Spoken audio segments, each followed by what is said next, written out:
podcast is a quest for well-being, a quest for a meaningful life through the exploration of fundamental truth. Enlightening ideas, insights on physical, mental, and spiritual health. The inspiration is love. The aspiration is to awaken new ways of thinking that can lead us to a new way of being well. Some of the topics are addiction, fear, faith, self-compassion, relationships, codependency, emotional intelligence, and more. Welcome to Body, Mind, and Soul Healing Conversations.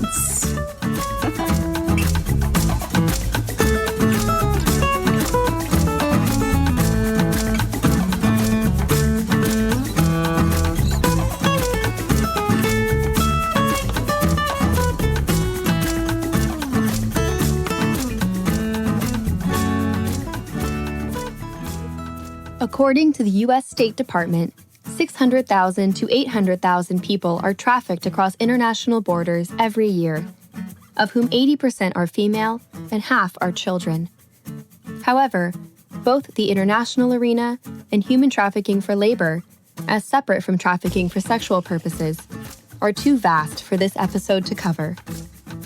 Between 14,500 and 17,500 people are trafficked into the U.S. each year for commercial sex.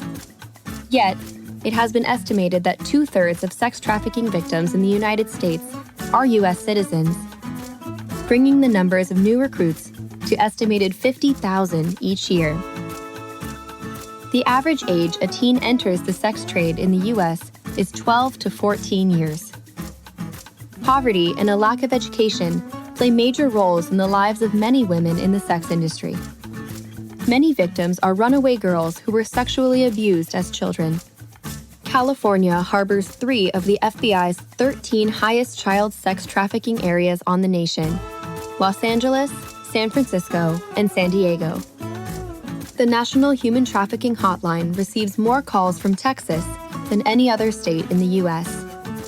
This episode hopes to open a window of understanding and compassion towards the centuries-old phenomenon as it manifests in our contemporary society, where popular travel, cellular phones, and the internet make it easier than ever to reach and groom potential victims. This conversation offers listeners the means to combat the sex trafficking in their own backyard. Valeria Tellez interviews Talia Carner. Novelist Talia Carner is formerly the publisher of Savvy Woman magazine and a lecturer at International Women's Economic Forums. She is a committed supporter of global human rights and has spearheaded projects centered on the subjects of female plight and women's activism. Her 5 novels have been hailed for exposing society's ills, the latest of which is The Third Daughter, HarperCollins, September 2019. Set in Buenos Aires in the late 1800s, it is the story of a Jewish girl caught in sex trafficking. Talia Carner has given over 300 keynote speeches and presentations about the social issues behind her novels to civic, educational, and religious organizations. Here is the interview with Talia Carner.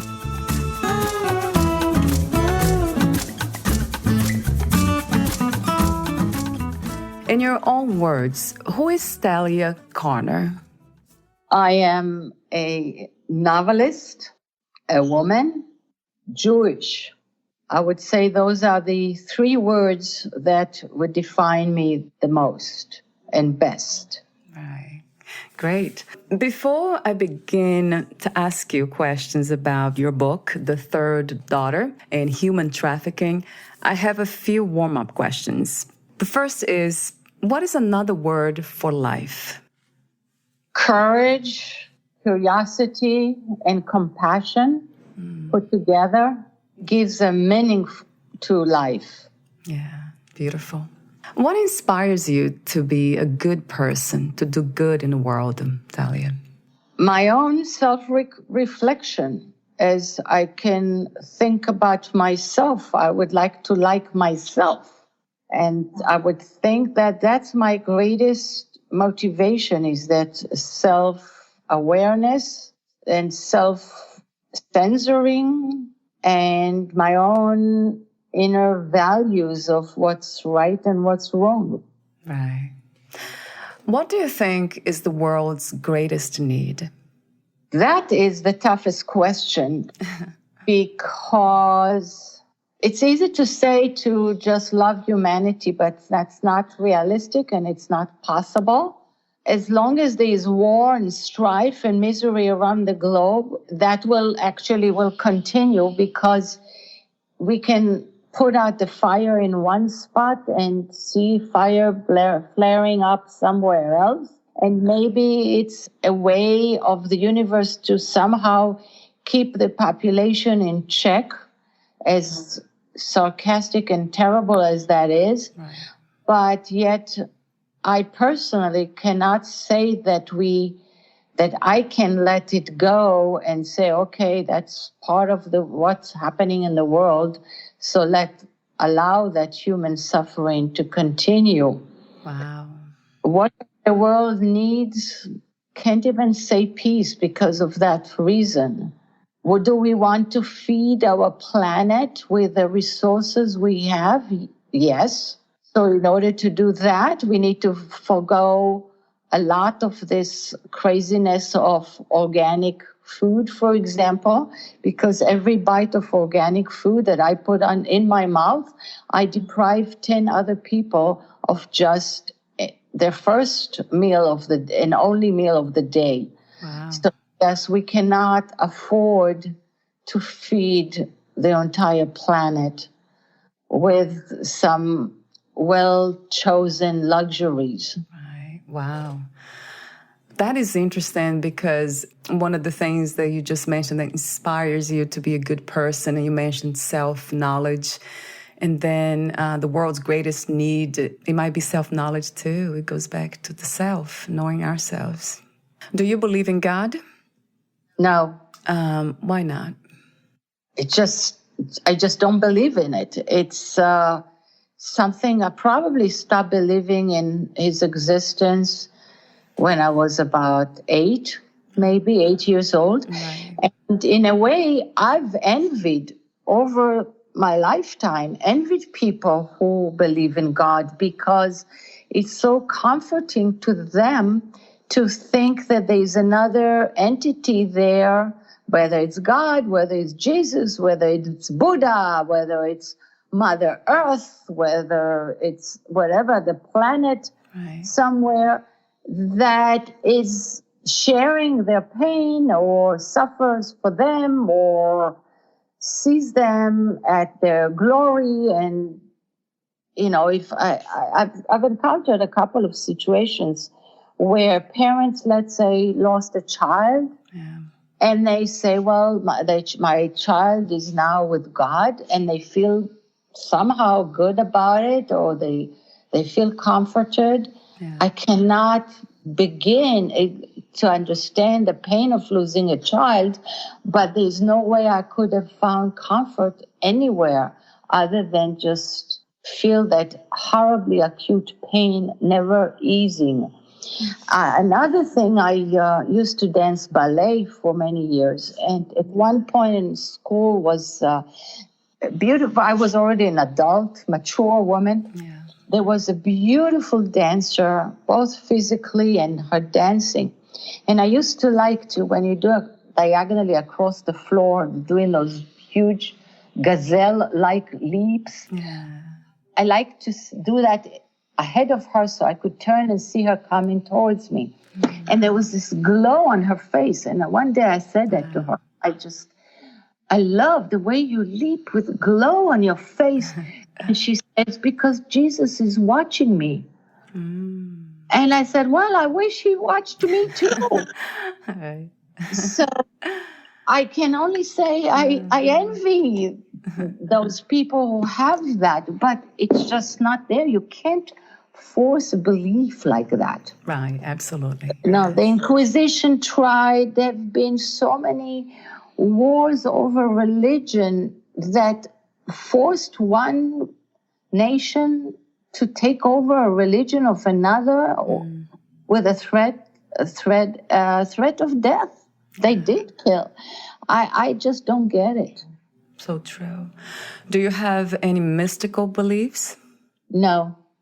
What do you think is the purpose of life, of the human existence? To be born, to procreate, and to die. Are we different from other creatures? I've never given thought to this particular question, but that's basically what we do. So now humans have a lot more faculties than the rest of them. Yeah. But how is that? Does it have a purpose? By the fact that we are capable of more knowledge, we haven't even scratched the surface of knowledge. If you can just look at the huge leaps we've done in the last 100 years compared to all human life on Earth, Right. and we look at actually what's ahead of us in the next 100 years, which is going to be growing exponentially, and then the next 1,000 years is beyond even our ability to project, because our mind is not there yet, but it will be there 100 years from now to project the next 900 years.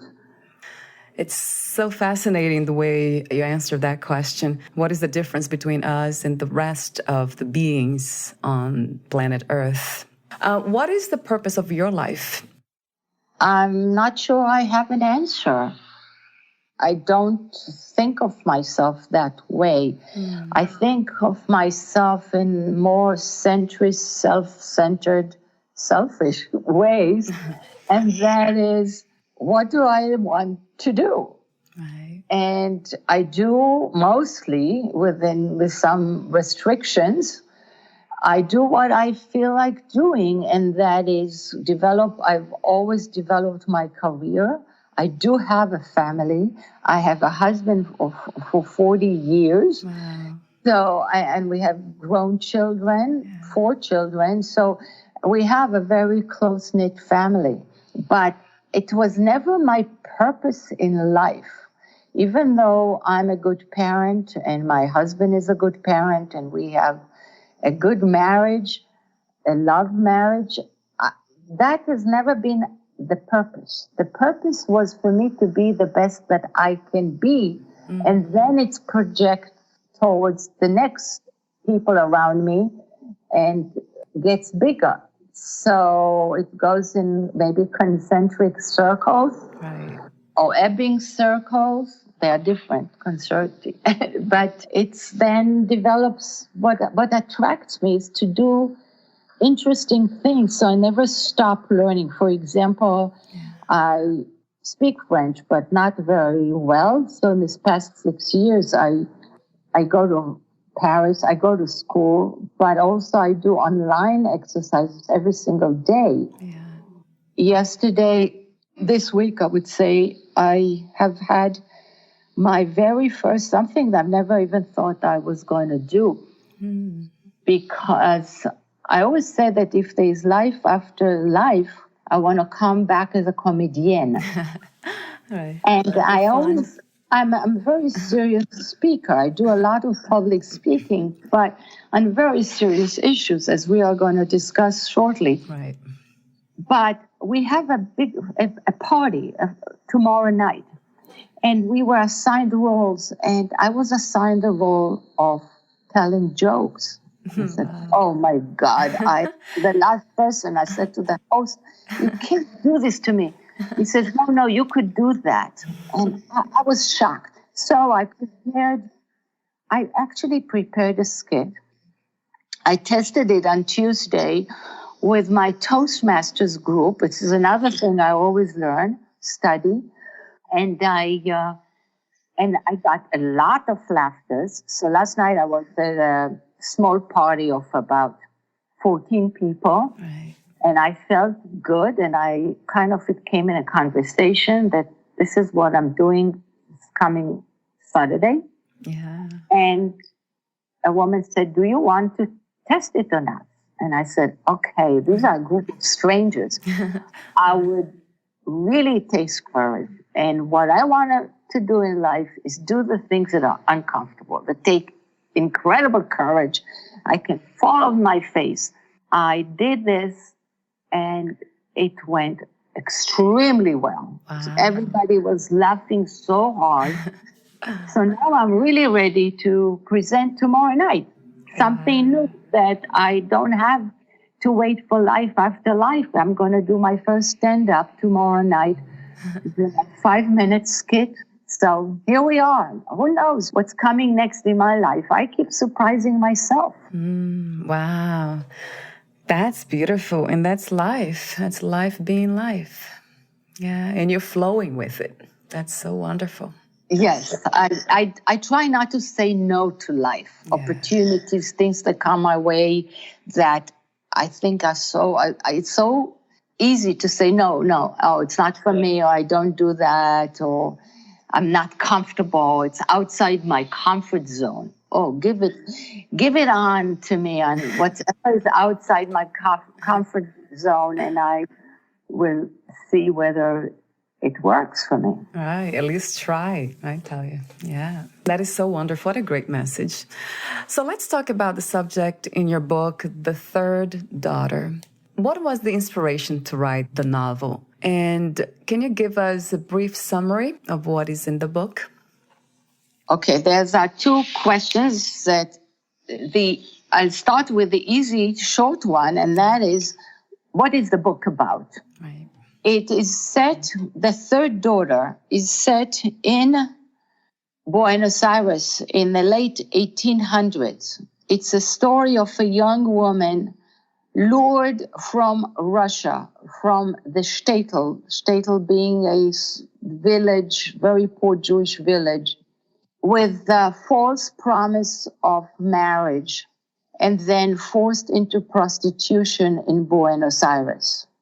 And that is the story, how she fights the trafficker union and try to bring them down, how she survives.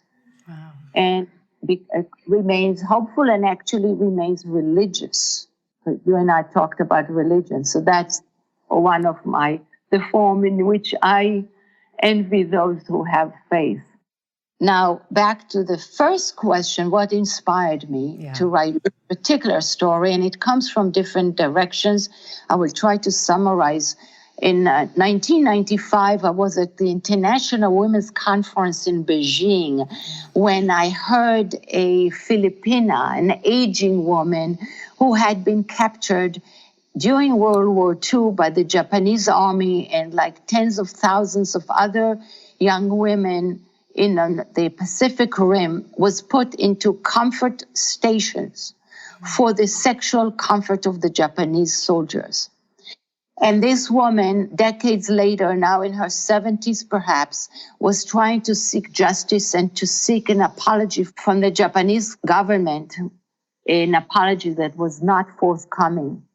And that woman brought to my attention the whole area of sexual slavery in all its forms. Right. And coming back to New York, since I live in the city, I was able to go to UN sessions that relates to, by the NGO, non-governmental agencies, and to start listening and studying the issue of sex trafficking. Never thinking that I was going to write a novel. I did that more out of my humanitarian heart and interest in all forms of violence against women. Right.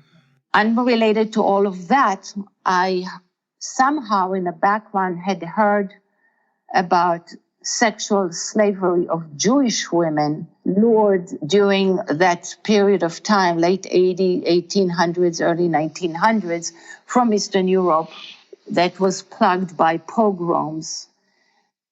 And how it became, they were prostitutes and pimps in South America. I'd even tried to ask about it in 2007. I was at the Jewish library in Buenos Aires, and I didn't get any response. Wow.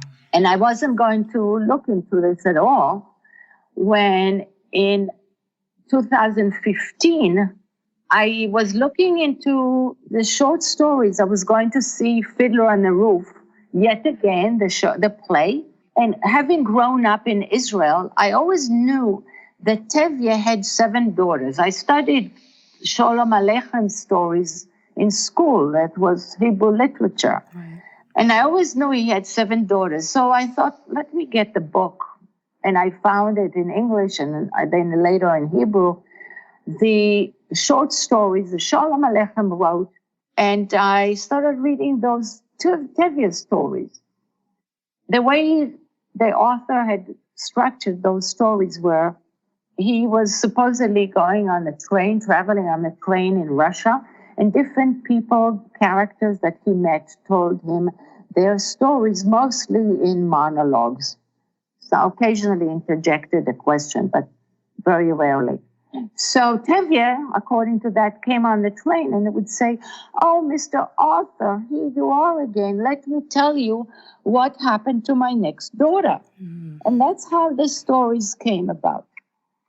So I read those. At the beginning, he says he has 7 daughters, then he says he has 6 daughters, and then ended up telling the stories of only 5.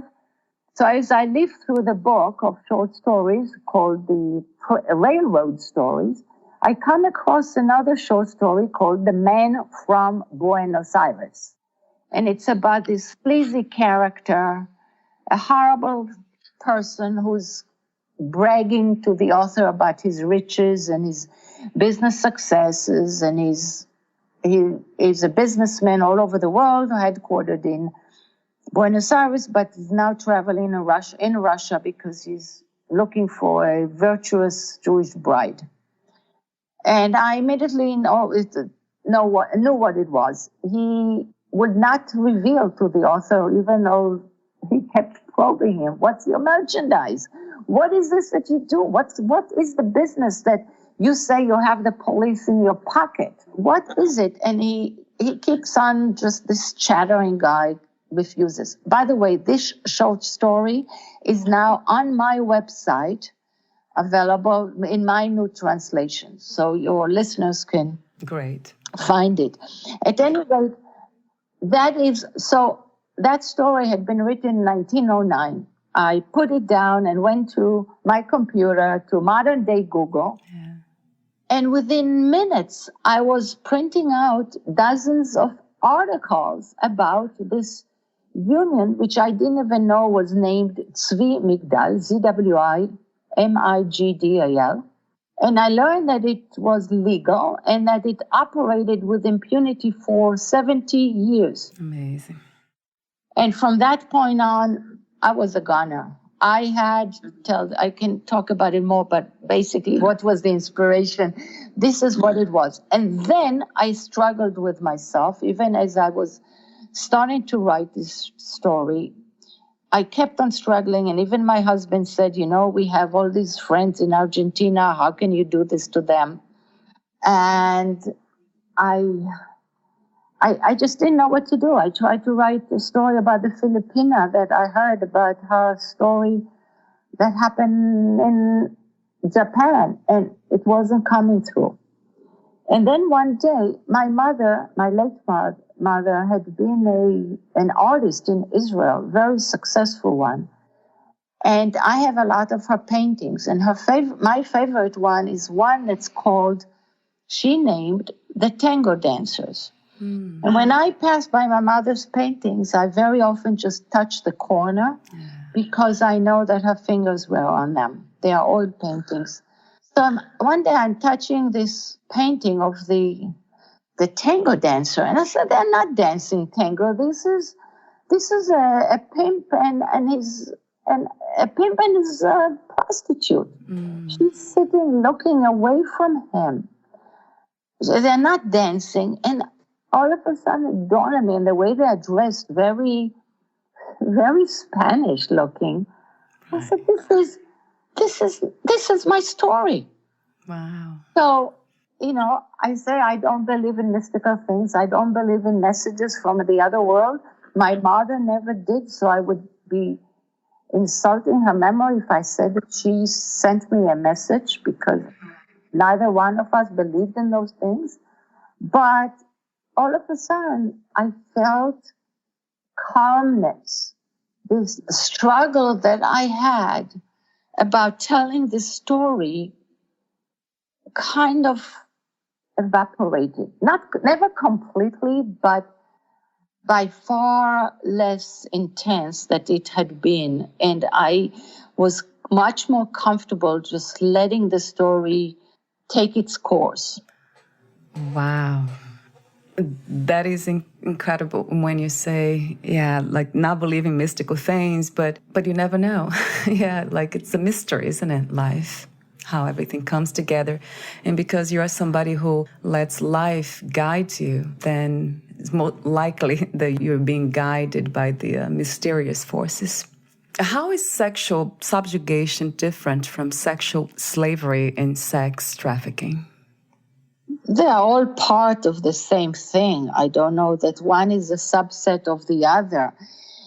Sexual slavery is just as the words are. That's a person who has no freedom to move, to escape, to make choices at all, and are completely subjugated to giving sex services and be used in a sexual way. So that's in a very clear way. That's sexual slavery, and sexual subjugation can also be, in a bigger way, situations such as what we have seen in a situation like in the Me Too, where men of power use it against people, and women usually. There are very few men and very few trans involved, but it happens. But mainly women, in order to force them to do things. So even though the women may make choices, you've seen the recent film, Bombshell, about what happened in a network. I think it was CBS network. I don't want to say if it's the wrong network. Mm-hmm. But how the women, the gorgeous women, made the choices. They wanted to progress in their careers, and in order to do that, they had to give in to the sexual needs and subjugation of the CEO. Right. They could have said no. Right. They had the freedom to walk out. They left to go home every day. Yeah. They were not prisoners as we see it. Yeah. But their careers, their entire life would have been ruined. The problem that movie reflects that very well, and I hope that things will continue to change for women, because now corporations have taken notice. Right. The problem is that there's a lot of variations of these sexual subjugations for women who are not in position of exposure like that, meaning a lot of women in the food industry, servicing in diners, in restaurants, waitresses. You have women in the blue collar professions, especially if they work in male-dominated environments such as coal mines or in the electronics fields, in the construction field. You will find that they don't have that kind of recourse to fight it, and they are subjugated to their male bosses. Right. Or male union leaders, or all kinds of men of influence. Right. That is subjugation, even though you can say they are free to change jobs. They're free to go home to the family every day. So those are the next group that we should take care of. I agree, and that's why we're having this conversation today. I would love to know more. How concerning is sex trafficking in the United States? United States is a beacon of hope for the entire world. There are no people around on the globe that don't want to come and live in the United States. True. Regardless of how maybe their governments and their media demonizes the United States, they all would come in. If you land a plane, say, come, hop on, they will all come. True. So, and that is combined with, I mentioned, strife and misery and wars in many hot spots around the globe where people are, others live in squalor, they are hungry, whatever. The lure of traffickers to bring women, to bring them to the United States or to the West. It's also in the West in general, meaning they want to go to Berlin and Rome and Paris and London just as much. They would take all opportunities to move to the West, but the U.S. is probably still the number one choice. So they're very vulnerable to promises. And even if they get some glimpses of possibly that things are not, that they are taking chances, they hope that this time it's not like that. That's not going to happen to them. So in the United States, 2/3 of sex workers are basically enslaved, lured from abroad, not knowing exactly what is going to happen. Right. And they have their passports confiscated, and they are put in places where they don't know how to leave. They can't walk out to the street. They don't speak the language. They don't know what's around them. And they cannot trust the police because in their home countries, their police is not to be trusted. Yeah. So they don't trust to go to the police. They don't know we have laws here that would protect them, and organizations and social services that will not immediately deport them, even though that's definitely a possibility as well. Right. The other 1/3 are U.S. grown, meaning they were born and raised in the U.S. Right. And that is a totally different demographic group in terms of what happens to them and how they get recruited. Do you know what's the recruitment age for U.S. born into prostitution? No. 12 to 14 years old. Right.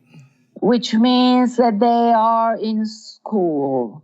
They are under our protection. We have chances to help these children. And there's no age of consent before 18 years old. There's no consent that is legal for a minor to sell himself or herself for sex that would benefit a third party. So that it's illegal no matter what. Trafficking is not moving people from across state lines. It is any selling of another person for sex. There is no age of consent. For under 18-year-olds, there's no legal consent for selling humans for sex. So a kid under 18 cannot agree to be trafficked, to be sold for sex services when another third party then gains the profits of it or any favors out of it. Meaning a parent who would allow the landlord to have their way with the child so that they can waive the rent. Right. That's trafficking. It's not transferring youth across state lines. The age of entry into trafficking in the U.S. is only 12 to 14, which means that they are in schools. They are under our supervision and our care, and we can offer programs for these children who are vulnerable. Who are they? Teachers know who they are. The schools know who they are. We have pockets of populations in certain zip code areas that we know are particularly vulnerable to recruitment. Recruitment of 12 to 14-year-olds happens, yes, online, but it happens in a schoolyard because there are gangs. It happens in a mall. It happens in the school bus stop. Wow. I mentioned online. Children have been rescued when asked. It turns out the research shows that until 2015, the first contact with their trafficker, their recruiter, happened in person. As I mentioned, in those various places where traffickers can prey on children, from the schoolyard to the mall. But since 2015, the first contact happened online, which means that traffickers reach the children in their own homes. Right. Until about a decade ago, I remember 10 years ago, as parents and grandparents were told to watch for the children's emails and give a kind of permission to only a certain pre-screened group of people. But that is no longer true for emails because every app and every game has its own chat and messaging system. You can't control all of those communications channels. The only way is to educate the children, and they are resources. There are now programs. I know that Florida has one. ProtectNow.org has a fantastic program in California that's now moving into Nevada as well. There are many programs around the country, not enough, but that reach children as young as 10 to start teaching them to be wary on one hand, but you still want them to be friendly. They want them, but they have to learn how not to fall to certain schemes. Right.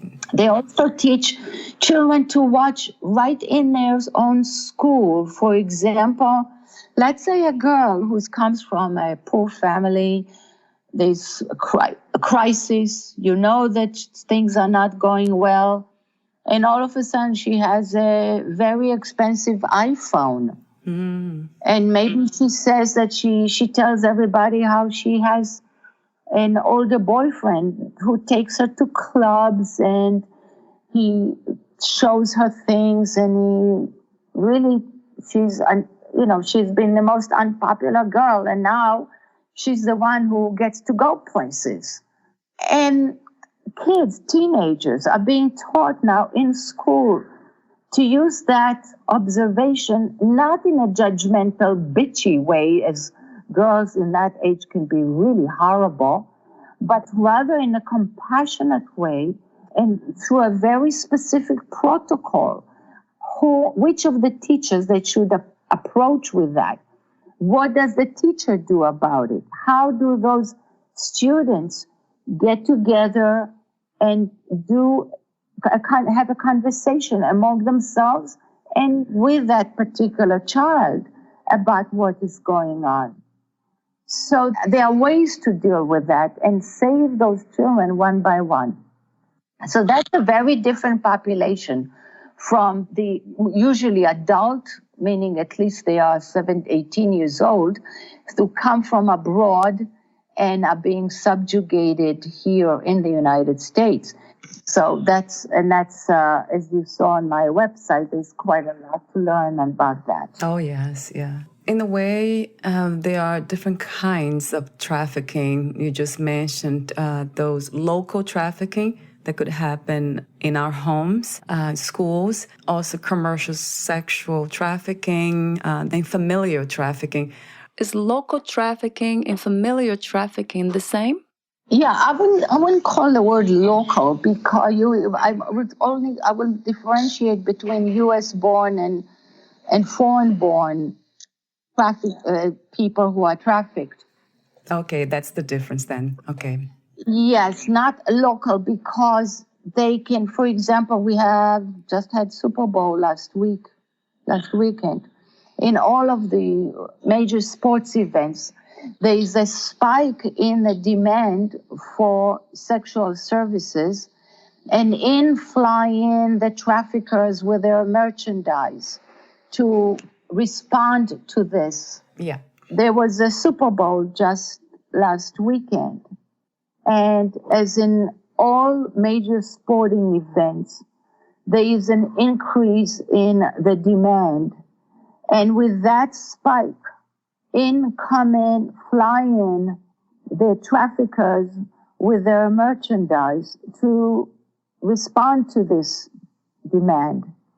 So that this is case of whether these people are being trafficked are U.S. born or foreign born, that is not what matters here. What matters here is to educate the demand side. And that is something that we, the audience, don't see very well. We don't know about it.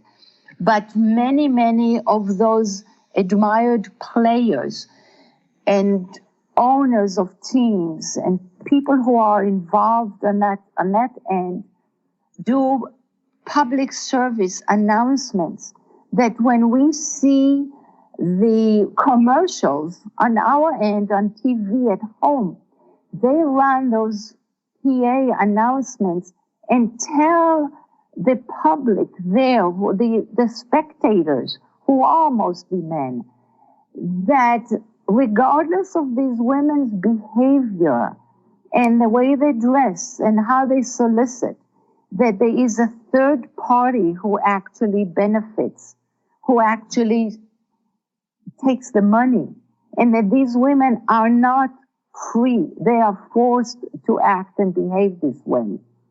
So that we see that kind of education that is very important to continue. This is just the beginning of educating the market. And there has been proven results in terms of reduction in the demand. Not enough, definitely not enough.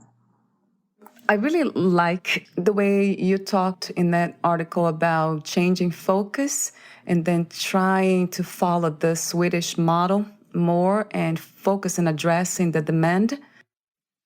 Okay, my education is actually in economics, even though I'm an author. I look at the world of specifically this issue as supply, suppliers, and demand. Right. The supply side, as long as this huge misery and strife and poverty around the globe, and misery right here in the United States, you will have an unending supply. And therefore you will have, as long as they are not being punished enough, the traffickers will have huge profits to be made by recruiting those unhappy people. Right. It is the demand side that drives the entire sex industry. And very specifically, it's men who pay for sex. Again, they are really minor of any other gender. It is a man against women. But also, very interestingly, the majority of men who pay for sex are white, while the majority of women who are subjugated are women of color. So this is not just a male-female, it's also a race issue that is not being addressed enough and should be addressed a lot better. And women of color, I'm including all the Asian women, of course, that consider themselves women of color. So it's a supply, it's a demand side, and the demand side are those men who make these women being enslaved because they are willing to pay.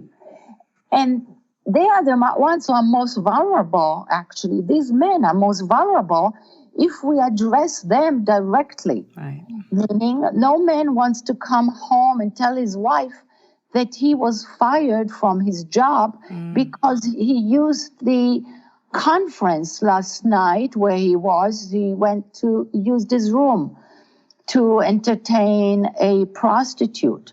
Nor do you know that what's the time? The peak time of the day when men buy sex online?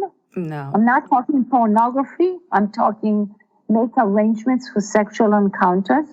I wouldn't know. 2 p.m. Why afternoon? Meaning they're at work. They're at work. They're using they're using the computers from their company.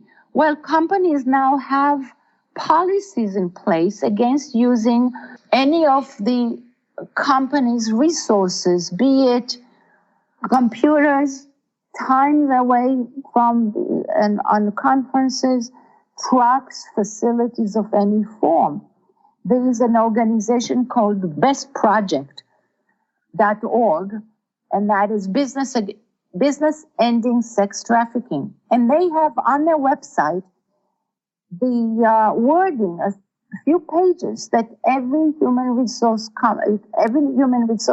director can put into the company's manual, whether it's a three people employee or 30,000 people employee, and be very specific about that. So I'm talking back about companies now working against that, but also the vulnerability of these men who buy sex. They don't want to be found. They don't want to be exposed, to be fired. Yeah. And interestingly enough, the unions are now backing the employers. So an employee who breaks this particular regulation would not find the union fighting for his job, which is very, very promising. Yeah. The other thing is when there are raids on brothels, for example, usually, or on street corners when they congregate, usually the prostitutes are arrested. But what about the Johns? Why are they being let loose? Right. Now, more and more, they are being arrested. And if they're arrested, their names are now public record. And that goes on the internet. And it's not worth it for them. So we are talking about two-pronged type of dealing with two-pronged weapons to deal with the demand side. One is education, as I mentioned, to show these men the humanity of these women and to teach them that these women are enslaved. Right. They are not free. And the other one is the threat of exposure. Yeah. So we can, now the Swedish model that you mentioned takes it all the way to legally consider that if these women are all victims, regardless of how these women work, they are victims of society, they are victims of psychological traumas, they are victims of poverty, whatever they are victims of, they are victims. And therefore, according to Swedish law, the men are rapists. And they are then tried as rapists. Wow. That is hard for our society to take yet. Yeah. And I understand, but I think that there's a big, big road for us to take to take the other two approaches I mentioned and educate in order to do that. And the other side is to start helping the victims and see them as victims rather than look down on the prostitutes and not wanting to get involved with them. This is what my novel does, is when you read The Third Daughter and you get to know the humanity of Batya, and I can tell you, reviewers are absolutely raving about her character. And she stays with them for days after. And that is what I want them to take with them, my readers, towards understanding that these women are victims and there are ways to help them. And that's what we should all continue to do. Yeah, what a wonderful job. Thank you so much, Talia, for your work. This is not just a political issue, race issue, but a health issue. Exactly. Do you know the kids, I mentioned to you in schools, when they get a phone number for the hotline, the hotline is to the health department because prostitution is not a legal issue, it is a health issue. Right. And some of my support was from the Boston Women's Hospital. That was who supported me and gave me the health information when I wrote the novel. It was not, there were no law enforcement groups involved. This is all health issue. How interesting. Yeah, that's what I thought when I approached you on the subject. Do you have the number, the National Human Trafficking Hotline? If you don't, I have it here and I can disclose it. Yes, please do. Texting the National Human Trafficking Hotline. It's help, the word help, to 233733. Be free. Or you also can call 1-888-373-7888. Yes, thank you. Thank you. How can we find more information about you, what you do, your books, and future projects?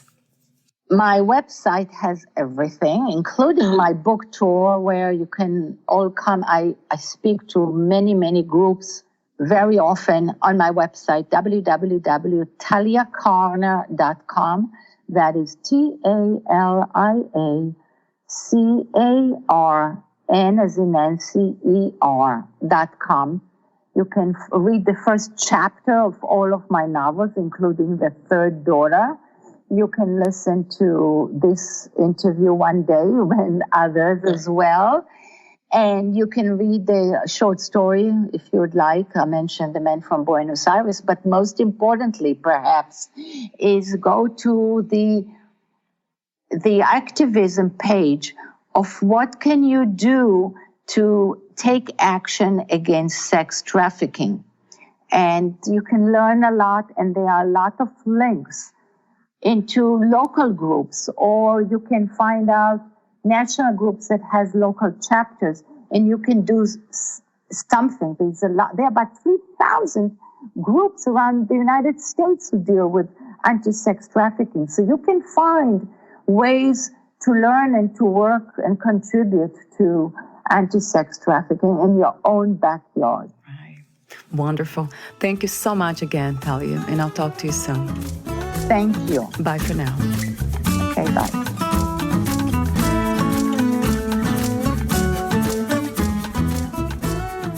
Thank you for listening. To learn more about Talia Carner, please visit her website at www.taliacarner.com.